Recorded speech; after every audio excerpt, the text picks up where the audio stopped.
তীব্র লোডশেডিংয়ের মধ্যেই আবারও উধাও গ্যাস।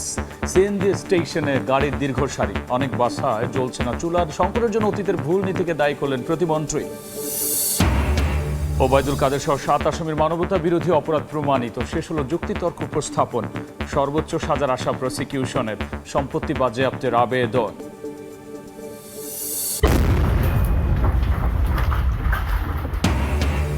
সাভারে 13 দিনের মাথায় আবারও প্রেসার কুকারের শক্তিশালী বোমা উদ্ধার।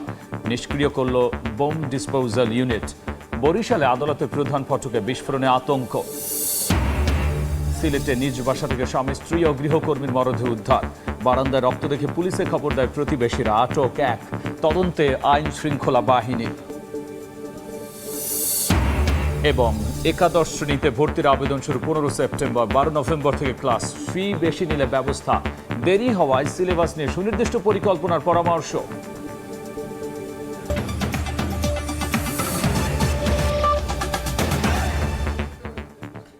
জনপদ সময়ের সঙ্গে আছি আমি গোলাম রাব্বি। তীব্র লোডশেডিং এর সঙ্গে গ্যাস সংকটে নাজেহাল জনজীবন। বিদ্যুতের লুকোচুরিতে অতিষ্ঠ সাধারণ মানুষ। ব্যাহত হচ্ছে পানি সরবরাহ স্বাভাবিক কার্যক্রম। বিপাকে পড়েছেন ব্যবসায়ী ও ক্ষুদ্র উদ্যোক্তারা। এদিকে দেশ জুড়ে ফের তীব্র গ্যাস সংকটে বাড়ছে বিড়ম্বনা। ফিলিং স্টেশনে ঘন্টার পর ঘন্টা অপেক্ষার পরও মিলছে না গ্যাস। চুলা না জ্বলায় বাসাবাড়িতে শেষ নেই দুর্ভোগের। তীব্র গরমের মধ্যে ঘন ঘন লোডশেডিং। ভ্যাপসা গরমে জনজীবনে নাভিশ্বাস। এর মধ্যে গ্যাস সংকট আরও তীব্র। রান্না করতেই হিমশিম দশা। রাজশাহী নগর জুড়ে দিনে বিদ্যুৎ থাকছে না 2 থেকে 4 ঘন্টা, আর গ্রামাঞ্চলে থাকছে না 6 থেকে 8 ঘন্টা। নেসকো বলছে রাজশাহীতে চাহিদার তুলনায় বিদ্যুতের ঘাটতি 24 মেগাওয়াট, আর 5 উপজেলায় 110 থেকে 115 মেগাওয়াটের বিপরীতে 80 থেকে 85 মেগাওয়াট পাচ্ছেন পল্লী বিদ্যুৎ গ্রাহকরা। 5-7 ঘন্টা লোডশেডিং হতেই থাকছে, মানে 1 ঘন্টা যদি থাকছে তো 2-3 ঘন্টা থাকবে না। মানুষ গরমে থাকতে পারছে না, বৈদ্যুতিক পাখা টাখা সব বন্ধ। সবচেয়ে কষ্ট হচ্ছে সন্ধ্যা থেকে রাত্রে, মানে রাত্রে মানুষের ঘুমানো অবস্থা পর্যন্ত। একইভাবে চট্টগ্রাম, বরিশাল, নওগাঁ সহ জেলায় জেলায় বিদ্যুৎ মিলছে চাহিদার তুলনায় প্রায় অর্ধেক। দিনে কিছুটা থাকলেও রাতে ঘন ঘন বিদ্যুৎ আসা যাওয়ায় ব্যাহত স্বাভাবিক জীবনযাত্রা। রাত যত গভীর হচ্ছে লোডশেডিং তত বেড়ে যাচ্ছে।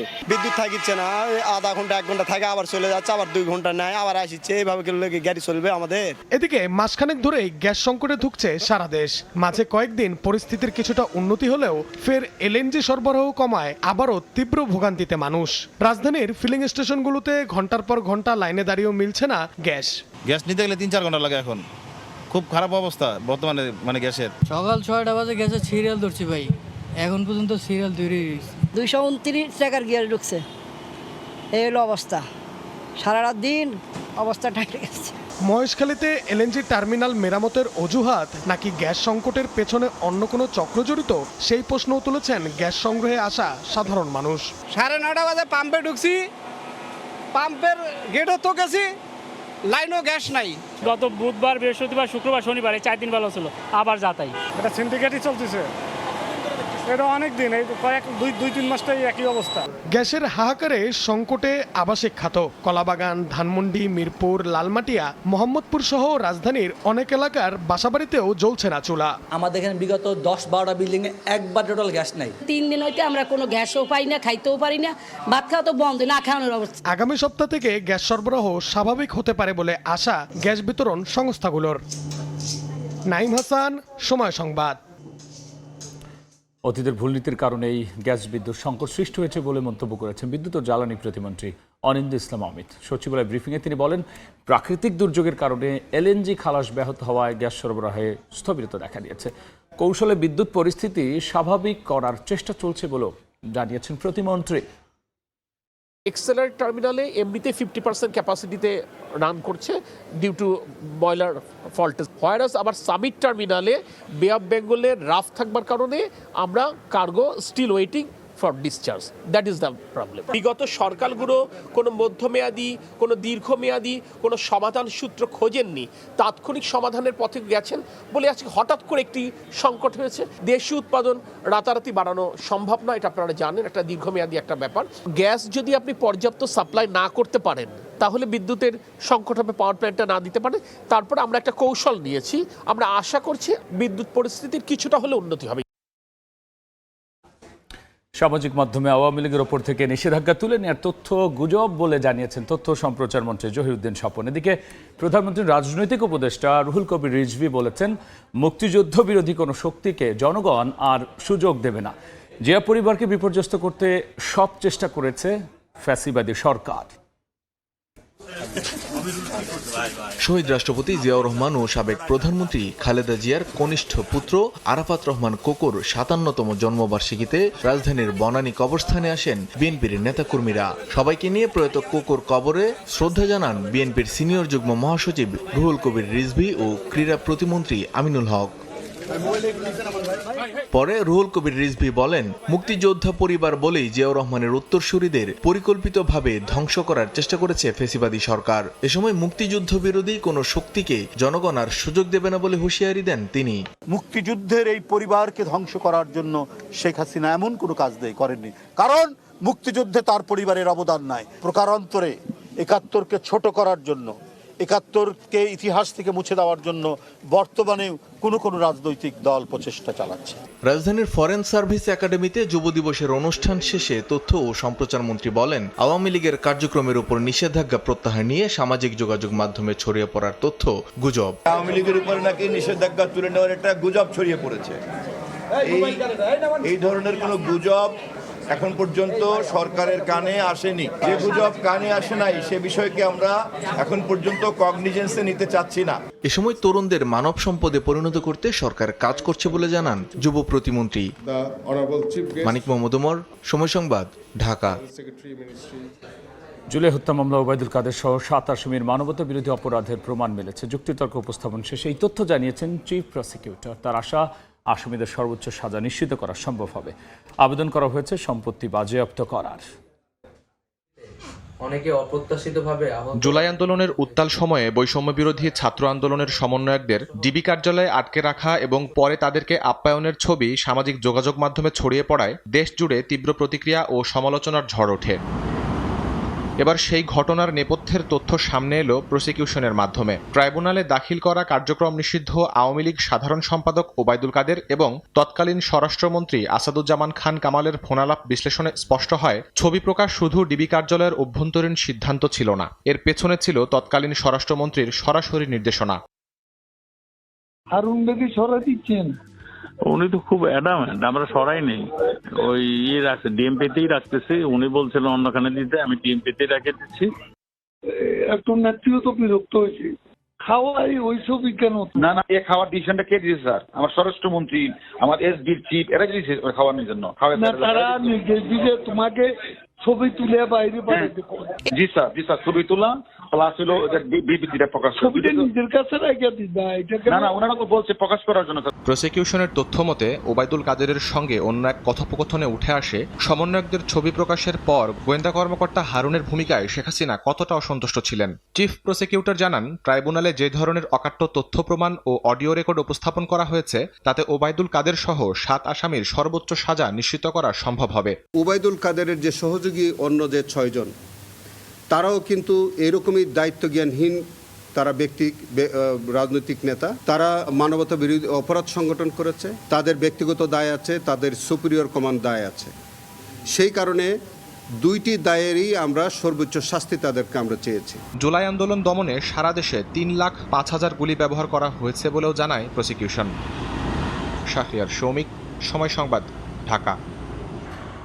জনপদের সময়ে আরও থাকছে। পুকুরে গোসলে নেমে প্রাণ গেল চট্টগ্রাম প্রকৌশল বিশ্ববিদ্যালয়ের 2 শিক্ষার্থীর। নেত্রকোনায় খেলার সময় পানিতে পড়ে 2 শিশুর মৃত্যু। সাভারে আবারও প্রেসার কুকারে শক্তিশালী বোমা উদ্ধারের পর নিষ্ক্রিয় করল বোম ডিসপোজাল ইউনিট। সকালে সাদাপুর এলাকা থেকে উদ্ধার করা বোমাটি বিকেলে নিষ্ক্রিয় করা হয়। এর আগে শহরের শ্যামপুরে একটি ফ্ল্যাটে জঙ্গি কার্যক্রম পরিচালনার অভিযোগে অভিযান চালায় সিটিটিসি। সাভারে আবারও প্রেসার কুকারে শক্তিশালী বোমার বিস্ফোরণ ঘটিয়ে নিষ্ক্রিয় করল বোম্ব ডিসপোজাল ইউনিট। সকালে সাধাপুরের ঘোড়া মসজিদের সামনের মাঠে একটি নীল ড্রাম পড়ে থাকতে দেখেন স্থানীয়রা। ড্রামটি খোলার পর ভেতরে একটি প্রেসার কুকার, দুটি রিমোট কন্ট্রোল দেখতে পান তারা। পরে সাভার মডেল থানা পুলিশ ঘটনাস্থলে পৌঁছে প্রেসার কুকার সদৃশ বস্তুটিকে শক্তিশালী বোমা হিসেবে শনাক্ত করে। উদ্ধার করা বোমাটি বিকেল 3:30টার দিকে নিষ্ক্রিয় করা হয়। বিকট বিস্ফোরণের শব্দ শোনা যায় কয়েক কিলোমিটার দূরেও। বারবার এমন বিস্ফোরক উদ্ধারের ঘটনায় আতঙ্কিত এলাকাবাসী। ওই বোম বার করা থিয়া পরে একটা কোরআন শরীফ পাচ্ছি, দুটা ইমোট আছে ওই ড্রাম ভেতর। এখন তো আতঙ্কিত আছি এবং ভবিষ্যতের জন্য আমরা আতঙ্কিত। এলাকাবাসী এবং মসজিদে যারা আছে আমরা অত্যন্ত আতঙ্কিত বিষয়ে, আমরা চাই এটা একটা সুস্থ তদন্ত হোক। এর আগে মঙ্গলবার দিবাগত রাতে সাভারের শ্যামপুর এলাকার একটি বাড়িতে অভিযান চালিয়ে 5টি বোমা নিষ্ক্রিয় এবং বিপুল পরিমাণ গান পাউডার সহ বোমা তৈরির বিভিন্ন সরঞ্জাম ও উপকরণ উদ্ধার করা হয়। বিস্ফোরক জাতীয় দ্রব্য এবং ককটেল সদৃশ কিছু বস্তু সহ আরও অন্যান্য মালামাল, বিপুল পরিমাণ মালামাল এখানে পাওয়া যায়। এর আগে গত 30 জুলাই একইভাবে আশুলিয়ায় প্রেসার কুকারে বোমা পাওয়ার পর নিষ্ক্রিয় করা হয়। সময় সংবাদ, সাভার। বরিশাল জেলা দায়রা জজ আদালতের প্রধান ফটকে বিস্ফোরণ হয়েছে। বেলা 11:15টার দিকে আকস্মিক বিস্ফোরণের বিকট শব্দে আদালত চত্বরে আতঙ্কের সৃষ্টি হয়। তবে এতে কেউ হতাহত হননি। ঘটনাস্থল ঘিরে রেখেছে আইন শৃঙ্খলা বাহিনী। পাশাপাশি বিস্ফোরিত বস্তুটির ধরন ও উৎস চিহ্নিত করতে কাজ করছে পুলিশ। বিএনপিপন্থী আইনজীবীদের অভিযোগ, জনমনে আতঙ্ক তৈরি করতে বিস্ফোরণ ঘটিয়েছে পলাতক ফ্যাসিস্ট চক্র।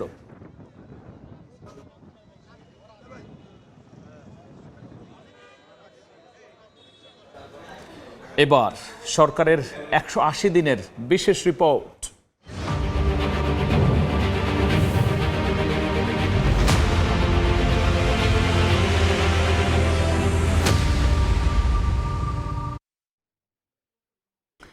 নদীমাতৃক বাংলাদেশে অবহেলায় হারিয়েছিল দেশ জুড়ে ছড়িয়ে থাকা অসংখ্য খালবিল। দিনের পর দিন গাছ কাটার নেতিবাচক প্রভাবে প্রকৃতি হয়ে উঠেছিল ধূসর আর বিষাক্ত। পরিবেশের সামগ্রিক উন্নয়নে বিএনপি সরকারের নির্বাচনী প্রতিশ্রুতি বাস্তবায়নের অংশ হিসেবে দায়িত্ব পাওয়ার প্রথম 180 দিনের পরিকল্পনা শতভাগ বাস্তবায়ন হয়েছে। এমন তথ্য তুলে ধরে সংশ্লিষ্ট মন্ত্রণালয়গুলো জানিয়েছে, সরকারের অবশিষ্ট সময়ে ইশতেহার পূরণে নেওয়া হচ্ছে সময়োপযোগী উদ্যোগ।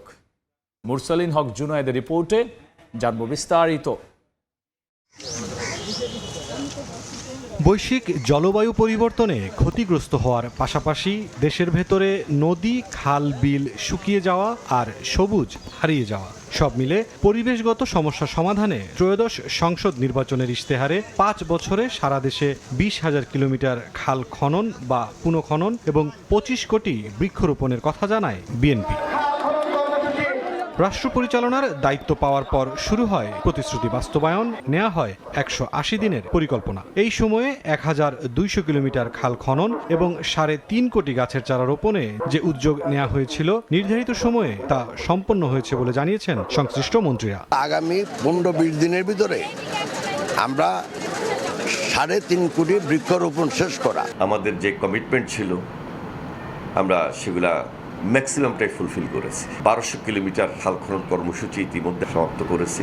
মন্ত্রীরা জানান, সরকারের প্রতিশ্রুতি পূরণে ইতিমধ্যেই খাল খননের জন্য নেওয়া হয়েছে নতুন প্রকল্প আর বৃক্ষরোপণের জন্য আসছে নতুন নীতিমালা ও সরকারি উদ্যোগ। আমাদের নতুনভাবে যে প্রকল্প হাতে নেওয়া দরকার সে প্রকল্পটি আমরা যাচাই-বাছাইয়ের ক্ষেত্রে শেষ করেছি। একটাকে যাবে, আমরাও চারা দেব, আমাদের বন অধিদপ্তরও চারা দিবে, বাট বিক্রি করবে কম পয়সায়। বিশেষজ্ঞরা বলছেন, খনন করা খাল পুনঃদখল ঠেকানোর পাশাপাশি রোপণ করা গাছ সংরক্ষণে মনোযোগী হতে হবে সরকারকে। এই ধরনের খাল খনন করে সংশ্লিষ্ট প্রতিষ্ঠান ফেরত আসার পরে যাতে এটা পুনঃদখল না হয়ে যায় অতীতের মতো। গাছ রক্ষণাবেক্ষণ সংরক্ষণের জন্য বিজ্ঞানভিত্তিক এবং টেকনোলজি বেসড একটা জাগরণ দরকার রয়েছে। পরিবেশ রক্ষা করে পরিচ্ছন্ন দেশ গড়তে সাধারণ মানুষের মধ্যে সচেতনতা তৈরিতেও সরকারকে এগিয়ে আসার পরামর্শ বিশেষজ্ঞদের। জলাশয় এবং পানি প্রবাহের দখল দূষণ প্রতিরোধের পাশাপাশি পরিবেশ রক্ষায় বনায়নের প্রয়োজনীয়তা ঠাঁই পেয়েছিল সরকারের নির্বাচনী প্রতিশ্রুতিতে। এসব ইস্যুতে সরকারের প্রথম 180 দিনের কর্মসূচি আগামী 4.5 বছরে অবশিষ্ট প্রতিশ্রুতি পূরণের কার্যক্রম কতটা বেগবান করবে সেটি দেখার অপেক্ষা। মুরসালিন হক জুনায়েদ, সময় সংবাদ, ঢাকা। সিলেটে নিজ বাসা থেকে স্বামী, স্ত্রী ও গৃহকর্মীর মরদেহ উদ্ধার করেছে পুলিশ। এই ঘটনায় একজনকে আটক করা হয়েছে। হত্যাকাণ্ডে জড়িতের কথা স্বীকারও করেছে অভিযুক্ত ওই ব্যক্তি। পুলিশ জানিয়েছে, বারান্দায় রক্ত দেখে প্রতিবেশীরা খবর দিলে ঘটনাস্থল থেকে 3 জনের লাশ উদ্ধার করা হয়। সিলেট মহানগরীর মিতালী আবাসিক এলাকার 111 নম্বর ভবনের 2য় তলায় থাকতেন বৃদ্ধ আব্দুস সাত্তার ও সুরাইয়া দম্পতি। বাসায় সহায়তার জন্য ছিলেন এক গৃহপরিচারিকা। পুলিশ জানায়, গৃহপরিচারিকা তাহমিনার সঙ্গে পরকীয়া সম্পর্কে জড়িয়ে পড়ে কসাই যুবক বাবুল। বুধবার সকাল 9:30টার দিকে পূর্ব পরিকল্পনা অনুযায়ী বাবুল ওই ফ্ল্যাটে আসে। এক পর্যায়ে কথা কাটাকাটি শুরু হলে ছুরিকাঘাতে প্রেমিকা তাহমিনাকে হত্যা করে বাবুল। পাশের কক্ষ থেকে গৃহকর্ত্রী সুরাইয়া ছুটে এলে তাকেও হত্যা করে। পরে গৃহকর্তা আব্দুস সাত্তারকে হত্যার পর পালিয়ে যায় সে। হত্যাকাণ্ডে ব্যবহৃত ছুরি ফেলে যায় পাশের জঙ্গলে। নিজ বাসা থেকে আটক করা হয় বাবুলকে। প্রাইমারি ইন্ট্রিগেশন এবং যে মোটিভ সব মিলিয়ে আমরা আপাতত একজনকে আমরা জানতে পেরেছি। হয়তো আমরা পরে যদি তার সাথে ফার্দার ইন্ট্রিগেশন করে এর মধ্যে আরো কেউ জড়িত কিনা আমরা হয়তো পরে এটা জানতে পারি। নিহত আব্দুস সাত্তার, সুরাইয়া বেগম দম্পতির 4 সন্তান যুক্তরাষ্ট্র ও যুক্তরাজ্যে বসবাস করেন। সময় সংবাদ, সিলেট। বাংলার সময়ে আরও থাকছে। রোগী ভাগিয়ে বেসরকারি ক্লিনিকে টেস্টের নামে হাতিয়ে নিচ্ছে মোটা অঙ্কের টাকা। নওগাঁ সদর হাসপাতালে থামছে না দালালের দৌরাত্ম্য, ব্যবস্থা নেওয়ার আশ্বাস প্রশাসনের। চট্টগ্রাম প্রকৌশল ও প্রযুক্তি বিশ্ববিদ্যালয়ে পুকুরে ডুবে 2 শিক্ষার্থীর মৃত্যু হয়েছে। নেত্রকোনায় আলাদা স্থানে পানিতে ডুবে 2 শিশুর প্রাণ গেল। এলাকায় শোকের ছায়া নেমে এসেছে। পুকুরে গোসল করতে নামাই কাল হলো, ডুবে প্রাণ গেল বিশ্ববিদ্যালয়ের 2 শিক্ষার্থীর। বুধবার দুপুরে চট্টগ্রাম প্রকৌশল ও প্রযুক্তি বিশ্ববিদ্যালয়ের শিক্ষার্থী শান্তদেব ও চমক দত্ত বন্ধুদের সঙ্গে কবি কাজী নজরুল ইসলাম হল সংলগ্ন পুকুরে গোসল করতে নামেন। এক পর্যায়ে তারা তলিয়ে যাওয়ার সময় বিষয়টি অন্যদের নজরে আসে। তাৎক্ষণিকভাবে তাদের উদ্ধার করে বিশ্ববিদ্যালয়ের মেডিকেল সেন্টারে নেওয়া হয়। প্রাথমিক চিকিৎসা শেষে নগরীর এভারকেয়ার হাসপাতালে পাঠানো হলে দুজনকেই মৃত ঘোষণা করেন চিকিৎসক। চমক কম্পিউটার বিজ্ঞান ও কৌশল বিভাগের এবং শান্ত তড়িৎ ও ইলেকট্রনিক কৌশল বিভাগের 2য় বর্ষের শিক্ষার্থী ছিলেন। একই দিন দুপুরে নেত্রকোনার কলমাকান্দা উপজেলার আলাদা স্থানে বাড়ির উঠানে খেলতে গিয়ে পুকুরে পড়ে মৃত্যু হয়েছে মুয়াজ ও তাসকিন নামে 2 শিশুর। খাদিজা স্বপ্না, সময় সংবাদ। গোপালগঞ্জের ট্রেনে কাটা পড়ে 2 যুবকের মৃত্যু হয়েছে। সকালে কাশিয়ানীর মহেশপুর রেল স্টেশন এলাকায় 2টি মরদেহ পড়ে থাকতে দেখেন স্থানীয়রা। খবর পেয়ে পুলিশ ঘটনাস্থলে গিয়ে মরদেহ 2টি উদ্ধার করে। এ সময় লাশের পরিচয় মেহেদি শেখ এবং হাসিব গাজী বলে শনাক্ত করেন স্থানীয়রা। পুলিশ জানায়, মঙ্গলবার রাতে ঢাকা থেকে ছেড়ে আসা রূপসী বাংলা ট্রেন খুলনা যাচ্ছিল। ধারণা করা হচ্ছে ওই ট্রেনেই কাটা পড়ে মৃত্যু হয় তাদের।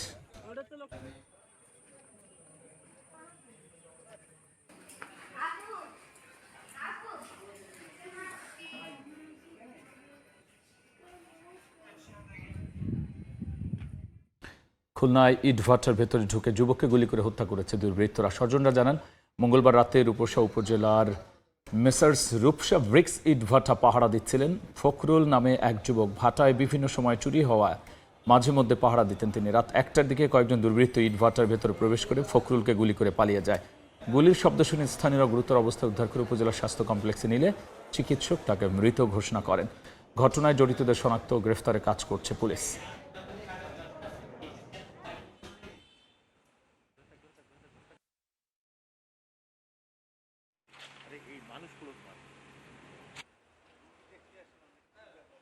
মৌলভীবাজারে নিয়ন্ত্রণ হারিয়ে সেতুর রেলিং ভেঙে খাদে ট্রাক। নিহত হয়েছেন চালক, আহত হয়েছেন হেলপার।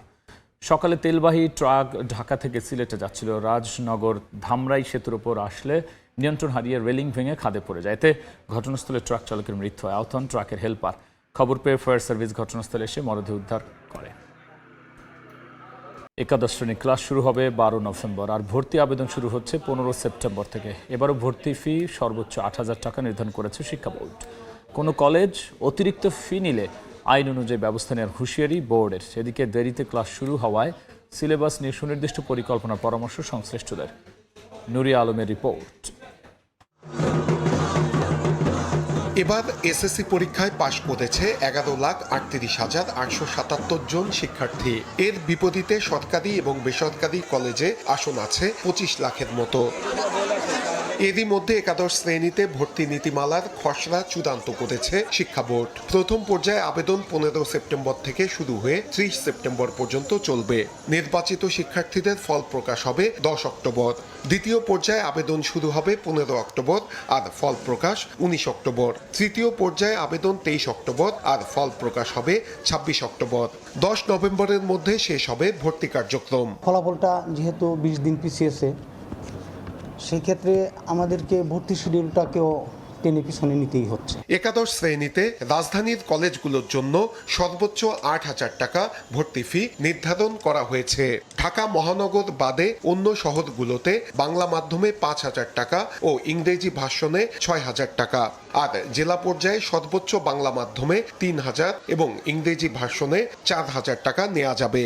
সরকার নির্ধারিত ফিকে অবজ্ঞা করে নিজেদের মতো ফি নেয়, তাদের বিরুদ্ধে কার্যকর ব্যবস্থা গ্রহণ করা সময়ের দাবি হয়ে উঠেছে। শিক্ষা গবেষকরা বলছেন, প্রাকৃতিক দুর্যোগের কারণে এবার এসএসসির ফলাফল প্রকাশে দেরি হয়েছে। ফলে একাদশের ক্লাসও শুরু হচ্ছে দেরিতে। তাই সিলেবাস যাতে নির্দিষ্ট সময়ে শেষ করা যায় সেজন্য সুনির্দিষ্ট পরিকল্পনা নিতে হবে। একাদশ এবং দ্বাদশ মিলে যে শিক্ষা কারিকুলাম তৈরি করা আছে, এই কারিকুলামের জন্য একটা নির্ধারিত সময় বরাদ্দ থাকে। এই বরাদ্দটা যদি না দেওয়া হয় তাহলে কারিকুলামটা আসলে পুরোপুরি হবে না, মানে ওই ইমপ্লিমেন্ট করা যাবে না। আসন সংকট না থাকলেও মানসম্মত কলেজের আসন কম থাকায় জিপিএ 5 প্রাপ্ত অনেক শিক্ষার্থী পছন্দ অনুযায়ী প্রতিষ্ঠানে ভর্তি হতে পারবে না। একাদশ শ্রেণীর ভর্তিতে প্রতি বছরই ফি নির্ধারণ করলেও বেশিরভাগ নামী কলেজই সেই নির্দেশনা মানে না। শিক্ষা সংশ্লিষ্টতা বলছেন, অতিরিক্ত ফি নেওয়া ঠেকাতে হলে ভর্তির সময়ে নিয়মিতভাবে প্রতিষ্ঠানগুলোতে নজরদারি করতে হবে শিক্ষা বোর্ডকে। নূরে আলম, সময় সংবাদ, ঢাকা। দেখছেন জনপদের সময়। পাহাড়ে খাদ্যের সংকট থাকায় লোকালয়ে নামে হাতির পাল। তছনছ করে কৃষকের কষ্টের ফসল, তাণ্ডব চালায় ঘর বাড়িতে। শেরপুরে হাতি আর মানুষের এমন সংঘাত নতুন নয়। এতে হাতি ও মানুষের সংঘাতে বাড়ছে হতাহতের তালিকা। এই সংঘাতের অবসান চান সীমান্তবর্তী এলাকার মানুষ, আর দ্রুত দীর্ঘমেয়াদী সমাধানের পরামর্শ পরিবেশ ও প্রাণী বিশেষজ্ঞদের। শহীদুল ইসলাম হীরার তথ্য ও বাবু চক্রবর্তী তোলা ছবি নিয়ে রিপোর্ট।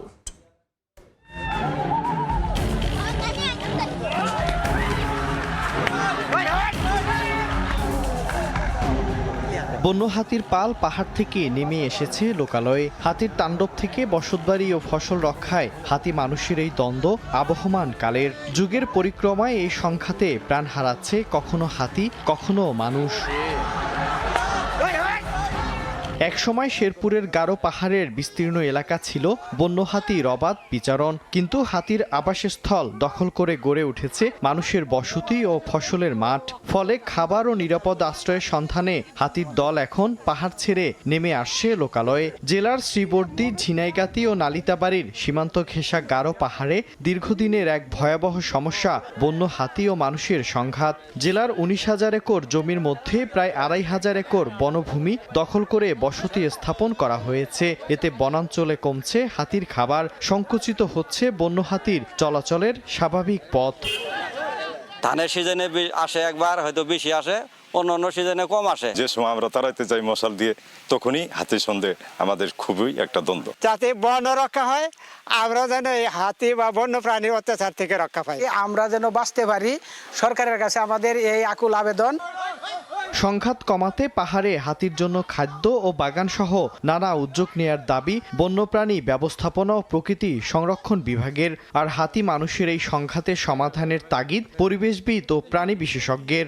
গারো পাহাড়ের বর্তমানে যে অবস্থা এবং যে বনায়নটা হয়েছে, এটা যদি সাকসেসফুল হয় তাহলে অতীতের মতো এরকম আর সামনে আমাদের হয়তো আসবে না। হাতি মানুষের দ্বন্দ্বটা অনেকাংশে কমে যাবে। মানুষ যেন তাদের ডিস্টার্ব না করে, এমন একটা পরিবেশ দরকার এবং পরিবেশ সংরক্ষিত হওয়া দরকার।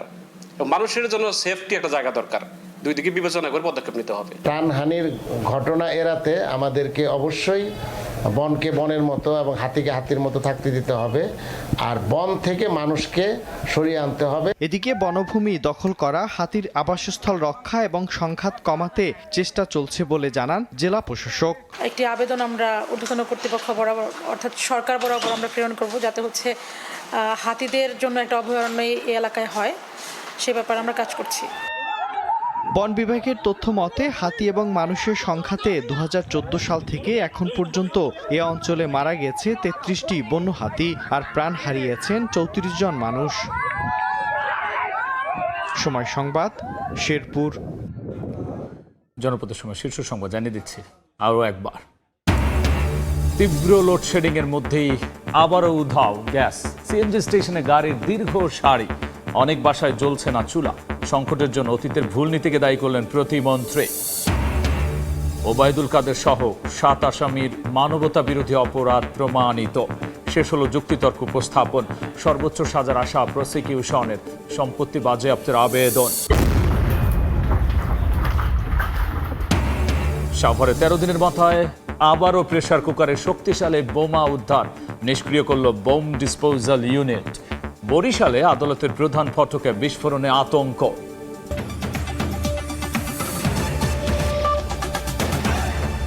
এই ছিল জনপদের সময়ে। এরপর রাতের সময় নিয়ে আবারও আসছে কিছুক্ষণ পর। সঙ্গেই থাকুন সময়।